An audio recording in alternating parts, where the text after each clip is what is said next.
let's get to these couples, man. Chris and Nicole. One of the first things I noticed on this episode is that, Chris hasn't done it in a while, and Nicole is willing to teach her man. They may be the perfect match. Well, the first night, and then you got to see what happens after that. Once you get it out of your system, you know how that was back in your 20s. It's like, ooh, I really like her. And then as soon as it happened, you're like, she all right. So who knows? Who knows what will happen? I think, watching them, and I said this on the matchmaking episode, that I got to see more interaction with them. But one thing about Nicole that I didn't like today is I don't like women that call themselves a bitch or I'm a bad bitch. Right. I just don't like that energy from a person because it's almost like she saying may go FBI on you. Exactly. I made that note. I'm like, okay, you got to go, full-blooded Italian on me. And I think Chris is too nice for that. But I just don't find that attractive. Women are like, yeah, I'm a bad bitch, and I'm the type of bitch that does this. I just don't like women that do that. Not to say that they're wrong. I just wouldn't date somebody like that. But I'm a dog lover. But I thought the puppet theater for the dog that's even too much for me. Really?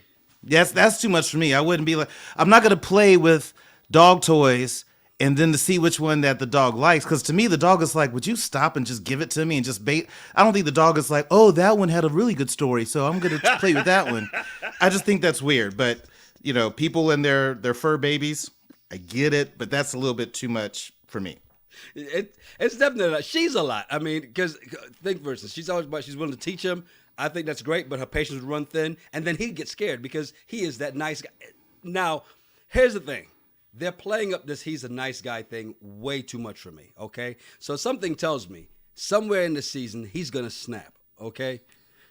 We know he's going to say pineapple. We know that because she's that girl could talk. But the fact is his friends, the experts, him, they're all like the nice guy. Now, he's also like to say the nice guy finishes last. But this time the nice guy's going to finish first. Yeah, it's been a year. You're definitely going to finish first. Well, let's just... True. Took you a second. True. Took me a second. I was just like, I see what you did there. So here's my theory on nice guys finish last. I don't believe it unless they are nice guys who are successful. Nice guys with money can finish last. Yeah. Broke nice guys, you can be nice all you want. She's not going to give you the time of day. Most of the time. There's that, there is that exception to the rule, but odds are no. But I think if his friend is telling him he's too nice and he knows that he's too nice, that's a problem. Now, I'm wondering, will the dogs get along? Are we going to have a Justin and Alexis situation with the dogs? Because his dogs look like they're cute and fluffy, but they're big. They don't take no shit. Okay, let's be honest here. There's certain people who know how to take care of dogs and how to introduce dogs properly. And then there's Justin and Alexis. I'm just saying. You take out of it what you want. I'm just saying. I think they'll be fine. Those dogs are gonna get along. They're not gonna have another. Peter's probably called it Married at First Sight. Said, "Look, do not allow this to happen again." So it won't happen. I don't know. I still don't. I'm still doubling down on. It's not going to work. I think her alpha female energy is going to be a bit too much for him and that nice guy persona that he has.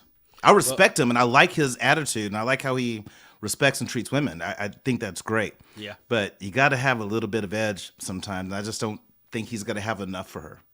I think he's going to get tired of her talking after a while. And that's going to take that nice guy out, and he's going to snap. Adrienne says it's going to be a 50-50 chance. I think it's more. I'm giving a 90% chance of him snapping because she talks too damn much. If you know that you're annoying enough that you got to give somebody a safe word to tell you when you need to go take a break, you're the problem. It's not Nashville. It's not New York. It's you.